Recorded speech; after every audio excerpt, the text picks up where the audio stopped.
सिकंदर का जन्म 356 ईस्वी पूर्व में ग्रीक के मकदूनिया में हुआ था।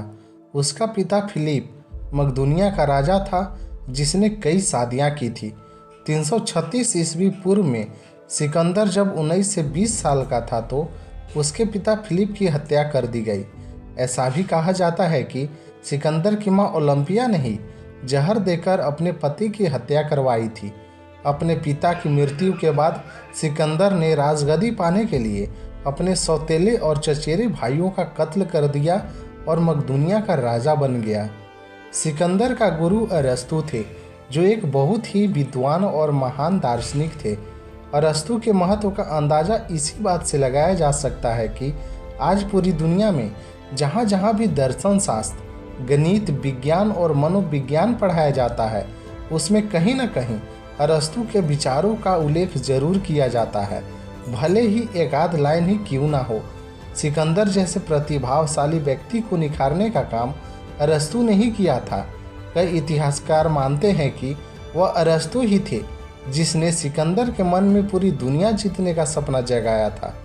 सिकंदर ने सबसे पहले मकदूनिया के आसपास के राज्यों को जीतना शुरू किया। मकदूनिया के आसपास के राज्यों को जीतने के बाद उसने एशिया माइनर, जिसे आधुनिक तुर्की भी कहा जाता है, उसकी ओर कूच किया। तुर्की के बाद एक दो छोटे राज्यों को छोड़कर विशाल फारसी साम्राज्य था। फारसी साम्राज्य मिस्र, ईरान से लेकर पश्चिमोत्तर भारत तक फैला था। उल्लेखनीय है कि फारस साम्राज्य सिकंदर के अपने साम्राज्य से कोई 40 गुना ज़्यादा बड़ा था। फारसी साम्राज्य का राजा शाहदारा था, जिसे सिकंदर ने अलग अलग 3 युद्धों में हराकर उसके साम्राज्य को जीता। परंतु शाहदारा ने सिकंदर से संधि कर ली और अपनी एक पुत्री रुखसाना का विवाह उससे कर दिया। फारसी साम्राज्य जीतने में सिकंदर को करीब 10 साल लग गए थे। विजय के पश्चात उसने बहुत भव्य जुलूस निकाला और अपने आप को विश्व विजेता कहलाना शुरू कर दिया, क्योंकि फारस को जीतकर वह उस तमाम भूमि के 60% हिस्से को जीत चुका था जिसकी जानकारी प्राचीन ग्रीक के लोग की थी। भारत तक पहुँचते पहुँचते उसे शाहदारा के अलावा छोटे छोटे राज्यों, सूबेदारों और कबीलों से भी युद्ध करना पड़ा, जिसमें उसकी जीत हुई। यह सिकंदर की योग्यता का ही परिणाम था कि उसकी छोटी सी सेना बड़ी बड़ी सेनाओं को मात दिया करती थी। सिकंदर की युद्ध रणनीतियों को आज भी यूरोप की किताबों में पढ़ाया जाता है।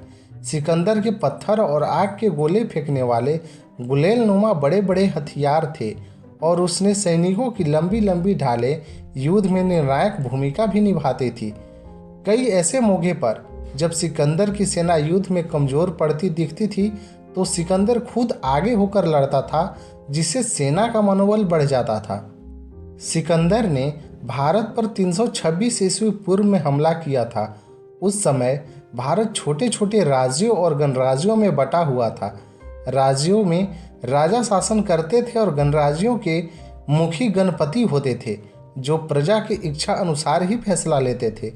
भारत में सिकंदर का सामना सबसे पहले तक्षशिला के राजकुमार अंभी से हुआ था। अंभी ने शीघ्र ही आत्मसमर्पण कर दिया और सिकंदर की सहायता की। सिकंदर अंभी द्वारा भेंट की गई दौलत को देखकर दंग रह गया।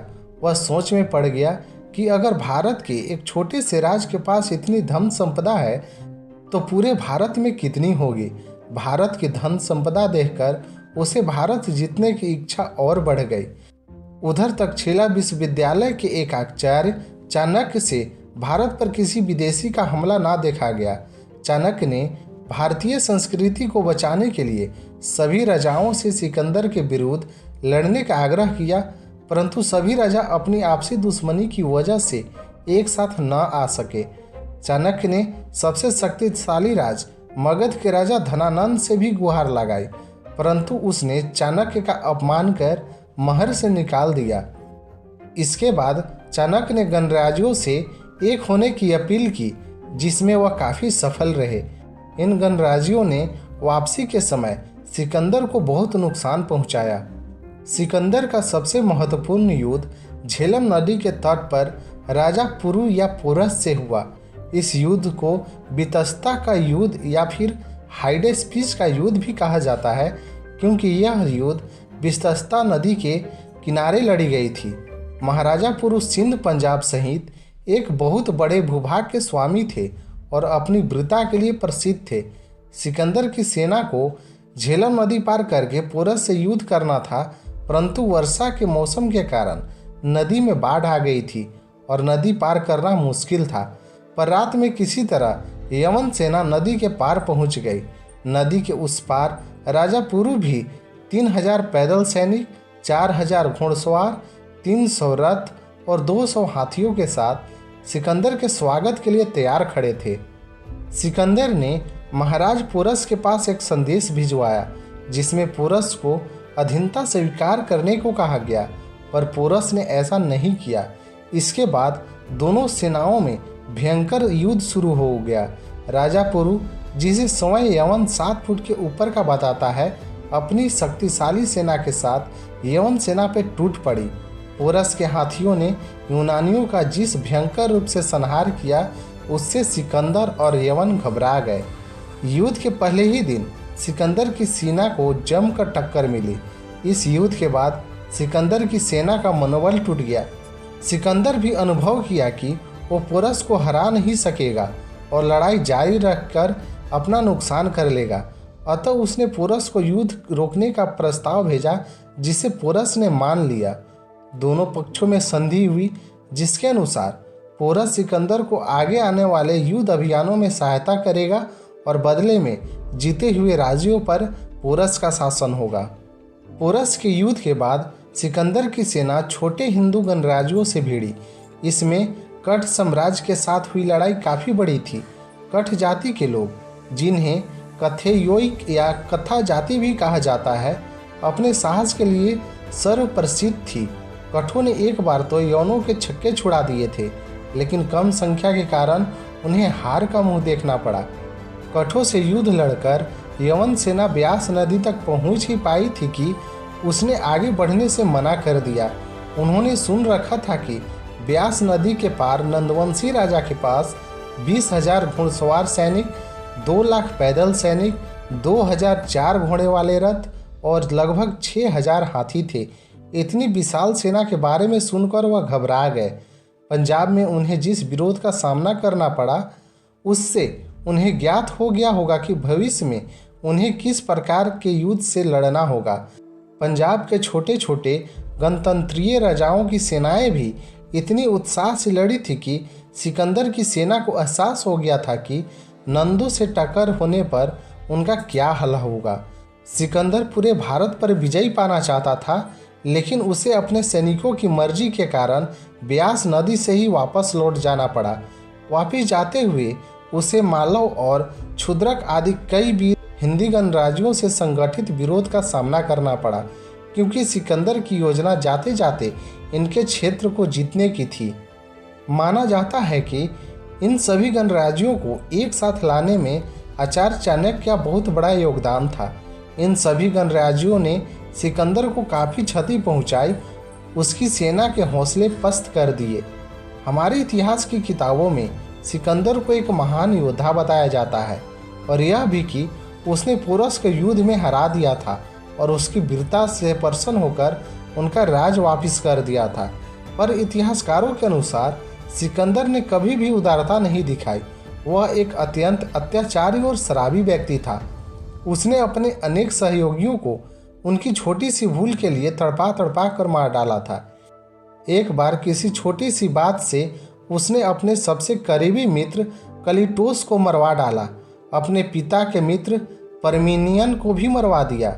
उसने अपने गुरु अरस्तु के भतीजे कलास्थनीस को मारने में भी संकोच नहीं किया। प्रसिद्ध इतिहासकार एरियर लिखते हैं, जब बैक्टीरिया के राजा वसूस को बंदी बनाकर लाया गया, तब सिकंदर ने उनको कोड़े लगवाए और नाक कान कटवा कर बाद में हत्या करवा दी। क्या ऐसा कुर्क सिकंदर महान पुरुष के प्रति उदार हो सकता था? अगर सिकंदर पोरस से जीता होता तो क्या वह उसके साम्राज्य वापिस कर देता? सच बात यह है कि सिकंदर और पोरस के बीच हुए युद्ध को उसके चापलूस लेखकों ने उसकी जीत में बदलकर एक कहानी गढ़ी दी और सिकंदर को महान करार दे दिया। सिकंदर एक ग्रीक था। उसके समकालीन ग्रीक लोग कई तरह की मान्यताओं के साथ साथ कई तरह के देवताओं को भी मानते थे। इन मान्यताओं को आप सिकंदर का धर्म कह सकते हैं।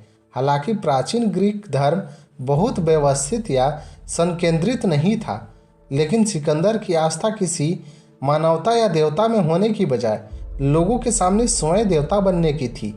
जब उसने मिस्र को जीता था तो उसने मिस्र वासियों के पवित्र तीर्थस्थल ओराकल ऑफ शिवा के दर्शन किए। उसके बाद उसने घोषणा कर दी कि वो जीसस अमोन का पुत्र है। जीसस अमोन को ग्रीक में सबसे प्रमुख देवता जीसस और मिस्र वासियों के प्रमुख देवता अमून रा की वंशावली में से माना जाता है। सिकंदर के शासनकाल में ऐसे कई सिक्के मिले जिसमें उसके कान के ऊपर मिस्र देवताओं की सींग लगा हुआ दिखाया गया है। वीडियो में दिखाए गए दोनों सिक्कों में बाएं वाले सिक्कों में देवता जीसस ओमेन की तस्वीर है और दाएं सिक्के में आप सिकंदर के कान के ऊपर सींग भी देख सकते हैं। सिकंदर ने ग्रीक के लोगों से कहा कि वो उसकी पूजा एक जीवित देवता के रूप में करे। उसने ग्रीक मंदिरों में स्वयं की मूर्तियां स्थापित करवाने का आदेश दिया। सिकंदर ने ऐसे कई सिक्के भी बनाए जिसमें वो जीसस देवता की तरह वज्र लिए खड़ा था। सिकंदर ने अपने सैनिकों और सेनापतियों के सामने भी स्वयं के देवता की तरह पेश किया। कुछ उसकी पीठ पीछे मजाक भी उड़ाते थे, पर उसके जिंदा रहते हुए उसके सामने आवाज़ उठाने की हिम्मत किसी में नहीं थी।